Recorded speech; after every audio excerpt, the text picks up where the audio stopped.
I'm Vicky Lee Schaller, and what brought me to skydiving was when I got divorced. I was looking for things to do, so I was looking in the yellow pages because I didn't have an internet at that time.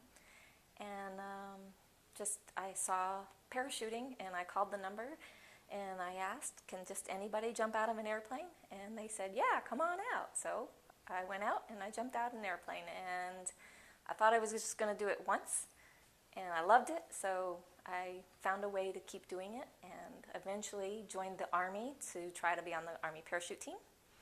And I did that. I joined the Army when I was 29, and eventually got on the Army parachute team and had a really fabulous time on the Army parachute team. It was a really great experience and lifelong Army friends.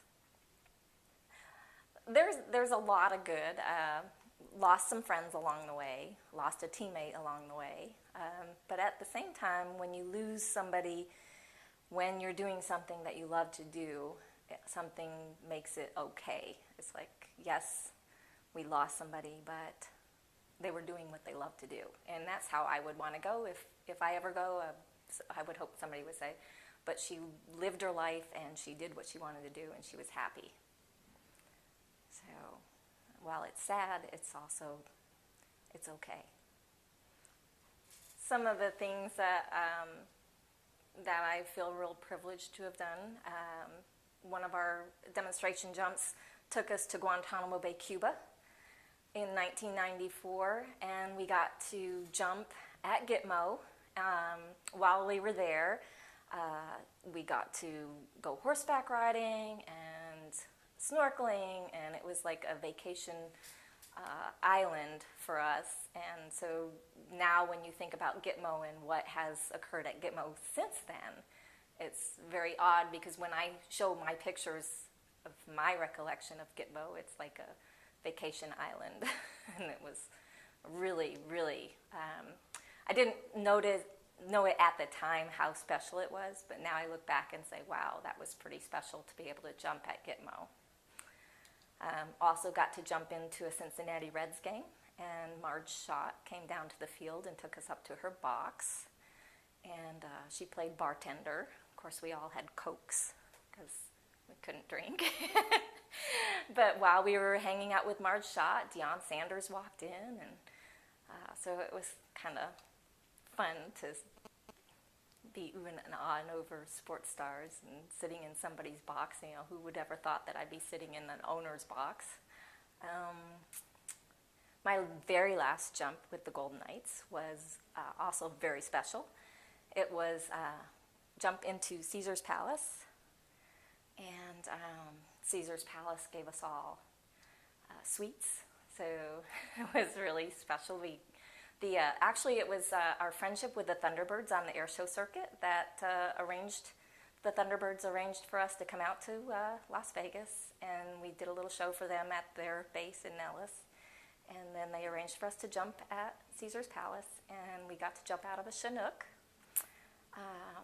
and it was really, really, really cool. It was very tight jump, but those were always the most exciting when you had a very tight area to land in. Now I'm just remembering one of my favorite things to perform at air shows as a Golden Knight was the cutaway maneuver, which is where we would have actually 3 parachutes, because one of them we were going to intentionally make malfunction. And then you had your main parachute, and then you had a reserve. So what we did was we'd exit the airplane, and the announcer on the ground would be telling the people what to watch for. And I would deploy the first parachute, which was an Army round green parachute, and I would intentionally cut a riser, and it would start streamering. And well, if you got a leg out or arm out, you could make it spin, and the people on the ground thought it was even more dramatic, and you'd be spinning and spinning and spinning. And then you cut the other riser, and you go back into free fall, and then you pull your main parachute, and you land, and the crowd goes wild. And it was my favorite thing to do. It's the thing I miss the most. If I could ever do that again, I would. It was great. Why was it your favorite? it was exciting. It was fun to intentionally make your parachute bad and just spin out of control, knowing that it was all good. I mean, you weren't scared because especially if you're a rigger and you know how the whole device is rigged. I think skydiving is a very safe sport when you understand the gear. And, I always thought bungee jumping is scary because you don't have any altitude and you don't have any second choice. Where with parachuting, it's just so safe, and especially if you are aware of how your gear goes together and how everything works, and you can just go out there with no worries because you've got backups. And I'm a rigger, so I knew my backup was going to work. So, yeah, it was just, it was fun to intentionally make a parachute go bad and out of control. And it was also fun to know what it would feel like in case it ever happened in real life. You would not be panicking. You could just, oh, okay, it's bad. Chop it, go to the next one. Yeah, that first jump really hooked me.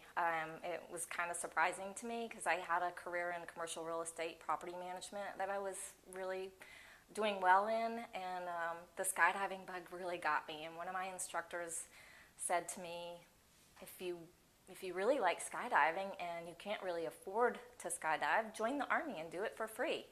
So at the time, the Army recruiters were one of my tenants at one of my shopping centers.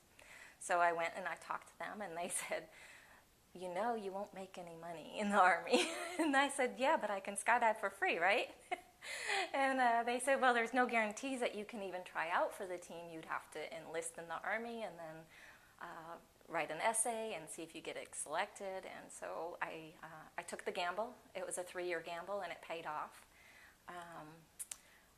But before I went in the Army, I had a goal of wanting to get my D license, which meant I needed 10 more jumps in a short period of time.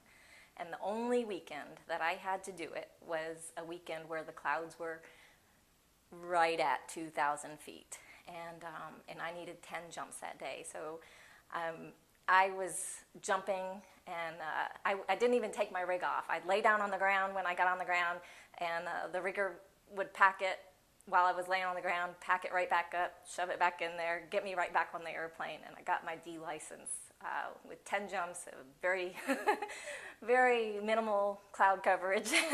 So that was kind of fun. We even have pictures of them packing the parachute on my back while I'm laying on the ground. So they were lots of fun to help me get my D license. And one of those instructors is now my husband, Peter Schaller. He's awesome. He supported me in my endeavors and encouraged me to go to the Army and live my dream. And then 3 years later, I made the choice to get out of the Army and come home. And we got married. And now we are celebrating 20 years. And we're out here at Skydive Dallas today, reunion sort of, with all of our friends from 20 years ago. And who are the kinds of people that you're running into that you've known? Oh gosh, well, I had never known Dan Pointer before, but his book was my Bible because I'm also a parachute rigger. That was actually my MOS in the Army. My job was parachute rigger, and so I was very excited to meet Dan Pointer. Gene Bland also. He was actually one of my instructors during my student status in Ennis, Texas, at Slovak Air. Slavo Mulik is the guy that called me and said, hey, come out to Skydive Dallas today. And we got lots of old skydivers coming out. So Slavo Mulik is the glue that keeps us all together. What does that mean? He keeps finding everybody. He says, hey, I found Mike and Mary. They're going to come out. I found Gene Bland. He's going to come out. And, he sent me a message on Facebook because he found me through Facebook other friends. And he sent me a message, and he said, call me, and I called him. He said, come out, we got, so Slavo's the guy that's keeping everybody together, keeping the history of the sport fresh in the minds of people that don't know the history. There's so much history, and it doesn't seem that the newer people really know any of the history. I think when I came through, I was taught a lot. One of the things I know that I was taught was that I found very important that they don't really teach anymore is spotting an airplane, looking out on the ground, judging the winds, and knowing where to get out of an airplane. So now the planes have a red light, green light, and the pilot's telling you where to get out. So I found that very beneficial to have come up through the ranks when I learned something like that they don't teach anymore. I'm excited about the museum. When I first heard about it, I wasn't sure if it was going to fly, but it seems like lots of people are putting a lot of effort into getting it going, and I'm very excited. I think that preserving the history of the sport is, and having all that in one place where people new to the sport can go and learn is going to be very exciting. And the people that were your heroes when you were coming up in the sport? Oh, gosh. Well, I didn't really, the Golden Knights, really. When I was coming up in the sports, the Golden Knights were the skydivers that everybody looked up to. And so to have actually gone into the Army and become a Golden Knight was amazing to me. Sometimes I don't even know how I ever accomplished that, but I just feel privileged to have been on the team. But yeah, it was the Golden Knights when I was coming up. I know there's others now that people look up to, and you've got the wingsuits and all the other different types of flying now that have lots of heroes. But I guess when I came up through the ranks, it was RW, relative work. It's not called that anymore. There was crew, canopy, relative work. And there was style and accuracy, and that was just the three disciplines. That was it. Now there's so many more aspects to the sport, so lots more opportunities. Be prepared for it to change your life. If it's something that really grabs you, it can be an amazing experience, and embrace it and enjoy it, and be safe. Be safe.